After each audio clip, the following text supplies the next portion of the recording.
released. The crash was not a result of hostile activity and is under investigation. The Naval Sea Systems Command headquarters at the Washington Navy Yard is on track to reopen in February 2015.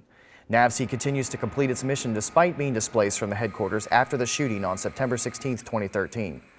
The 16-month renovation is on schedule and cost the Navy approximately $44 million. The new building is designed to give employees a new sense of place and will also incorporate an area memorializing the shooting victims.